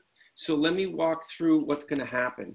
For those of you on the Climate Council, you're going to see a link in the chat just shortly from Sophia, which will guide you to a new Zoom room where we'll be doing this work in small groups. And so what I'll ask you to do, and you can actually start doing it as soon as you see that link, is to click on that link and go into that room and just hang out for a second.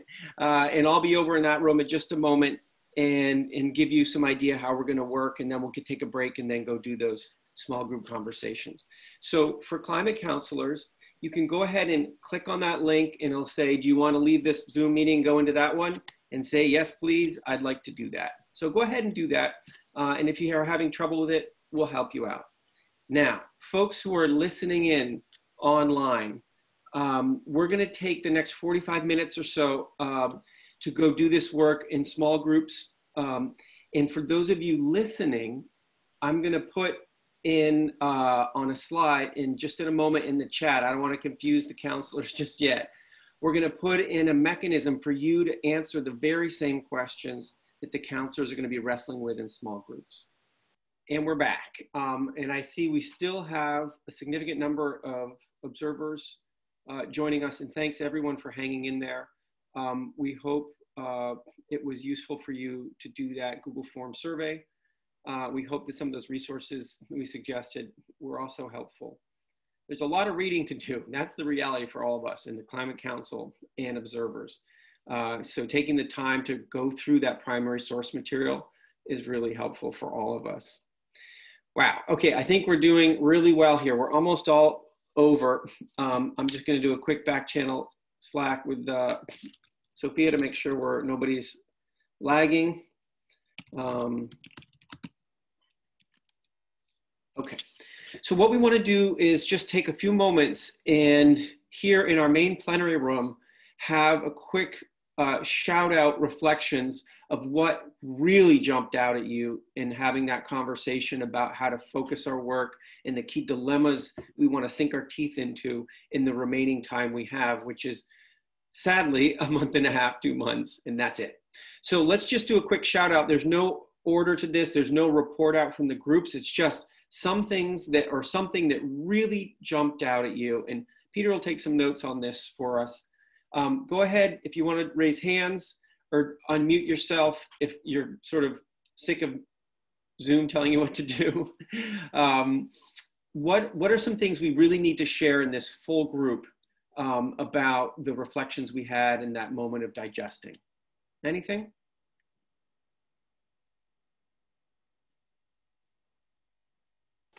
Well, I have one. I mean, Joyce did a wonderful job in our little breakout room. And one of the things that came up right at the end was that many of the groups had people who are complete experts in a field. And so they use words that, that they know. It's jargon. It's like your doctor doesn't say your hip bone is connected to your thigh bone. I mean, they say something else. And so we had a couple of examples of that, and we just added that this whole report has to be written not for people who already know all these professions. I assume no one knows city planning, you know, really. except kind of vaguely. If I say form-based zoning, they have no idea what I mean. And similarly, every group is like that. It's a shorthand among a group of people who all understand it. And that was true of transportation, is true of energy. And so just a little clear, that would clarify everything. Thanks, Christina. That's really helpful advice. We appreciate that. I saw Andrew's hand up and I saw Ken's hand up. Andrew, go ahead, please. And then Sandy. Yeah. Hi. So our group had, I think, a number of conversations that intersected, and the intersection was really around some of the gaps that we saw. I think it came up most clearly in the transportation, where we have an idea that if we adopt EVs at a certain rate and other things that we can meet our goal, but not really feeling like the plans that are put in place are like we have any confidence are likely to achieve that reduction. So there's a gap there. I think we also recognized a gap on the revenue side. And curious, and there was some discussion in our group about what the appetite is for generating revenue off of emissions in some way. Thanks, Andrew. That's great. Ken Colburn. Thanks, David. Keying off the revenue item, a lot of the recommendations, one way or another, will require money, and I think that it'd be good if the council can face that somehow affirmatively, so that there's less need for for policymakers that'll be charged with implementing some of the recommendations to choke hard initially. We're in a quest to save money versus that which will befall us. Let's say that and get on with it and be frank about it, as opposed to having it be the afterthought, the elephant in the room, et cetera. And then the second thought is just, and I mentioned this in our subgroup, the world has changed with respect to COVID in a number of respects. It's not clear yet if that's going to be good or bad, but and we don't have a lot of time to analyze that before our report is due.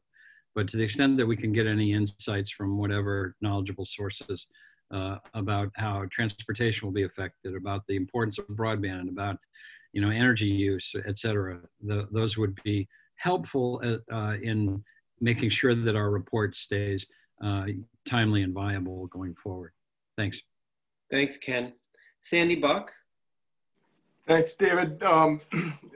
This comes up in a number of places, but I just always want to try to emphasize that the importance of, in our quest to try to drive down emissions and adapt to climate change, that we're always looking for finding a balance between human need and our impacts on the land, as well as, and with those needs of the natural world.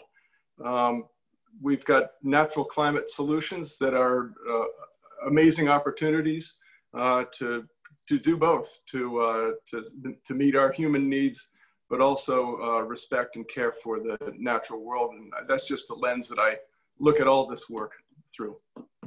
Thanks. Thanks, Sandy. Yeah, thanks so much. Anya?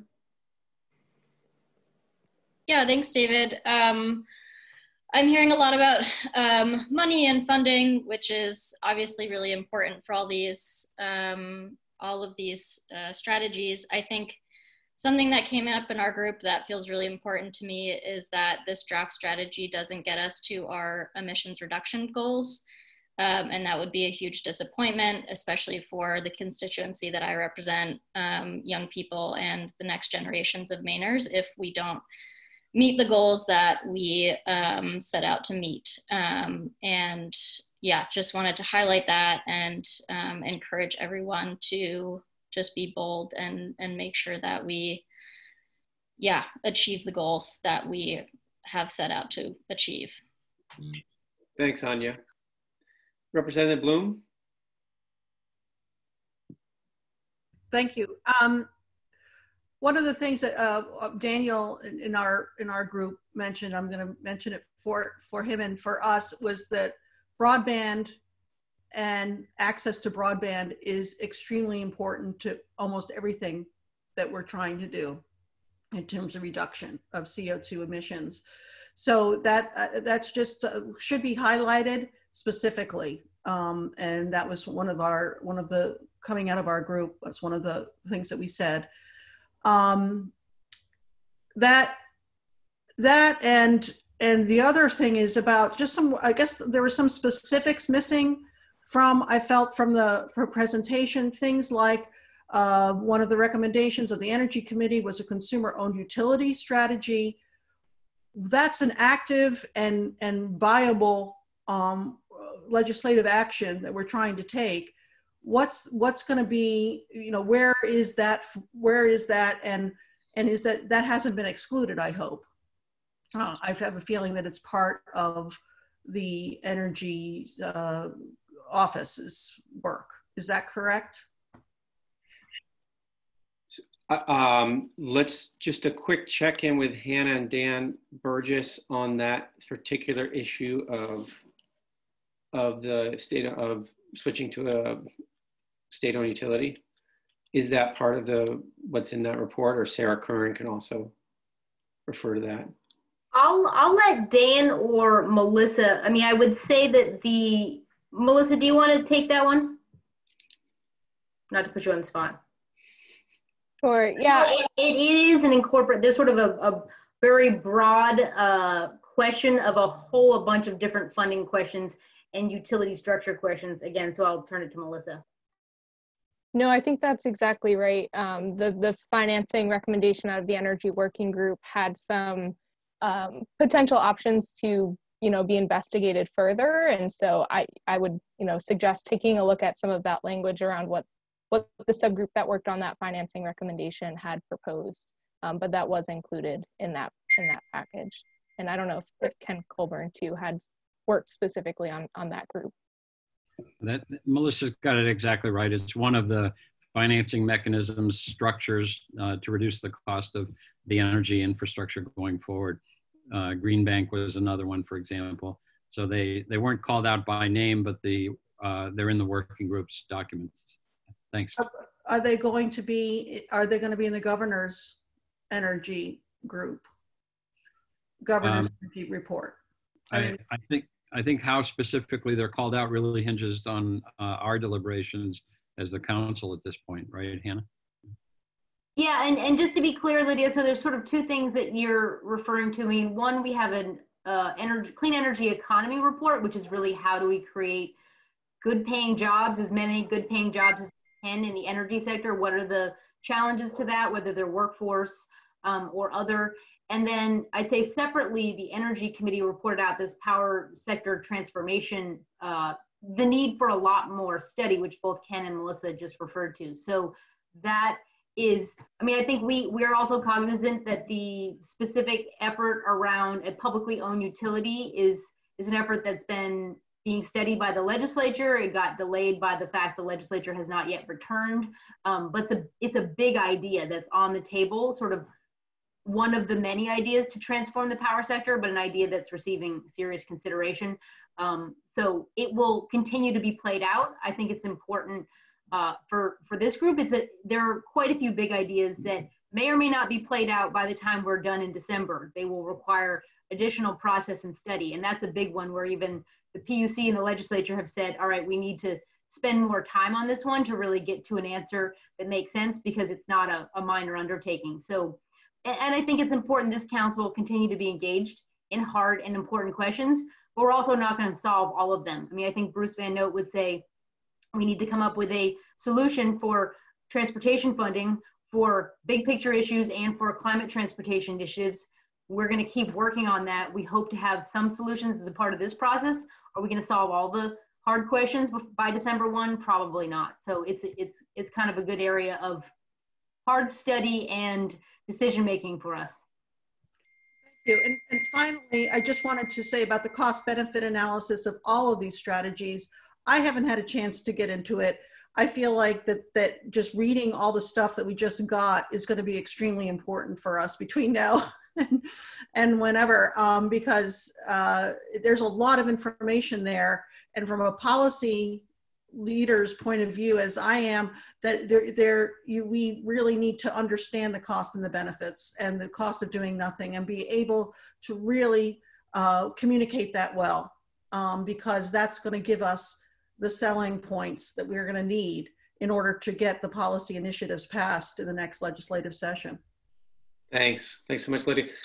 So we've got about a little less than 10 minutes. Let's just go down through those hands. Stephen, why don't you take it away, please? Thank you. First, I appreciate Lydia's comments. Thank you for those. I'll just be real quick. I think one of the issues that I have with this is I feel a lot of the strategies that have been proposed do not require enough deep change within the structural, aspects of either the state government or the public. I think there's a lot of structural, cultural changes that need to take place. And those are longer term strategies. And the investor-owned utility, I think, is a very viable one. I don't see how we can achieve improving our energy system if we don't create a more nimble energy grid, one that we can respond to as a public. I think we should be investigating that in concert with the legislator, whoever else wants to investigate it as well. I don't think it should just be waiting and the ball being in another person's court. In terms of short-term strategies, I really don't see many that are really deployable other than expanding upon energy efficiency within homes and businesses. I think that's a model that's already been created, and I think we should expand upon that. But other than that, I would encourage a lot more short-term strategies that don't necessarily require the huge cultural structural changes I referred to. Thank you. Thanks, Stephen. Melissa? Hi, yes, thank you. Yeah, I would just say I agree with both Anya and Stephen that we need to be bold and we need some structural change to take place. But I also want to recognize, and this came up in our small group, just the challenge of behavioral change. People are comfortable with the way their lives are, hopefully in a lot of ways. But it's just going to be really challenging to get people to adopt some of these new practices that we're discussing. And I think that Efficiency Maine has shown that with incentives, we can change people's ways. And so I think that incentives are going to be key. And of course, the issue of funding those incentives is a big one, but just recognizing that behavioral change is a huge ask. And we've seen that, as a result of the pandemic, it is possible for people to change their ways. So it's just a matter of kind of focusing on what behavioral changes in Mainers' lives are going to make the most impact, and how do we fund those, those incentives that are needed there. Thanks, Melissa. Matt Schlobaum? Hi, everyone. Three concrete thoughts. One, I think some of this, like transformations, are most compelling when they're in some sense irresistible, right? And I think the economics of this, particularly in places struggling with deep inequalities in rural parts of our state, I think we would be wise to try to show the most tangible benefit while coupling that with the science and where we need to get to. And so I think this like jobs, economic development piece is critically important, and that we go big there, and that we think about it obviously in the clean energy sector, but what is, even if it's not an immediate strategy, what is a bolder transportation strategy where we think about the manufacturing of electric vehicles in Maine? What is a buildings and infrastructure strategy? And obviously these things need federal partnership, and perhaps that's on the way, perhaps it's not. But I think the economic development, the job quality piece, those dimensions of this are critical to the underlying pieces. And I would just sort of push all of us to think about how we do that, and how we insert mechanisms to make sure that we're doing high road economic development, like strong, like job quality standards. So we're not just creating any job. The second piece is I do think we have to be very clear-eyed and like grapple with the funding and the financing and the revenue questions. And again, of course, it begs the federal question, but we need scenario A and scenario B there. And it would be a great disservice to do all this work and then like have a menu of options that doesn't really allow implementation because of financing. So just grappling with that. And then I do think it behooves all of us to think about the cultural shift piece. On the one hand, we've seen the ease of that. On the other hand, if you take something as simple as the technology of masks and how challenging that's been, it sort of makes the point of how hard this is. And I just think narratives that incorporate patriotism, that like sell the better quality lives we can live, and that, you know, invoke wartime mobilization in some sense. We can't do that alone from a state level. Obviously, we need partners. But I think if we don't grapple seriously with that project, especially as it cuts across inequities, urban, rural, coastal, inland, north, south, by race, et cetera, we can't get where we need to go. Thanks, Matt. Thanks so much.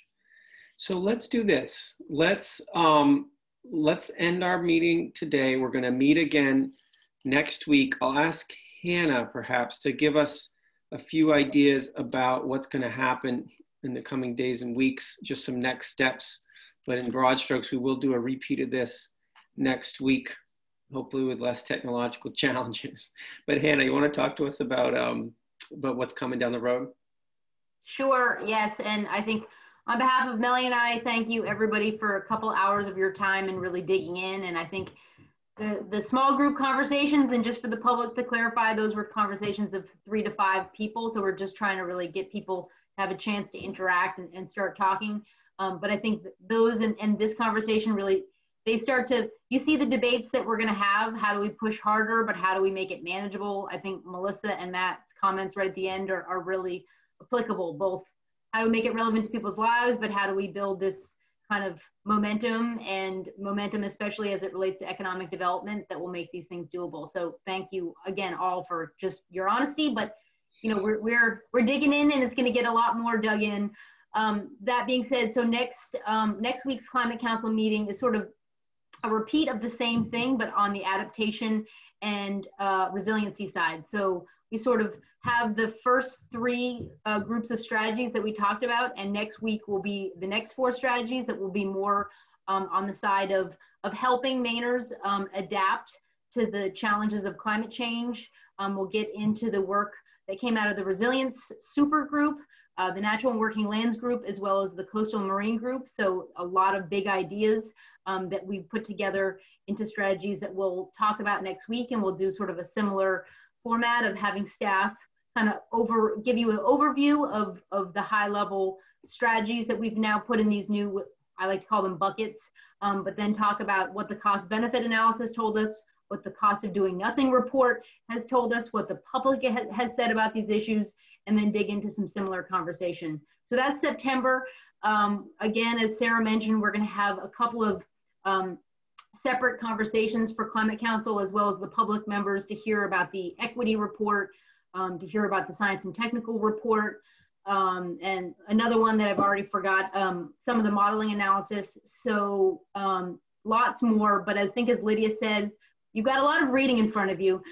Please take the time again to read at least the framework and the executive summary of some of those reports, because I do think it's important. There are a lot of decisions on our plate coming up in the next couple months. But again, we thank you greatly for 3 hours of your time. Sorry for some Zoom glitches. I saw a new version of Zoom today, so I feel your pain, Kate Dempsey. I've never seen before, but we do appreciate everyone sticking with us. So thanks, and I'll just pass it back to David for any other last goodbye. I will only add to say that I see 71 responses from the observers who've been with us today to that questionnaire we sent out, which is the exact same questions we've been dealing with the key dilemmas. So we will summarize that and push that back to you next week, and as a way of incorporating that thinking into our conversations as well. Thanks, everybody. It's the top of the hour. We'll see you next week. We will do this again. We really appreciate everybody hanging in there. It's a tough way to run meetings, but I think we're going to hang in there and make some really powerful decisions for the state of Maine. So we'll see you next week. Take care. Reach out to me or anybody else if you have questions or concerns about how things are going.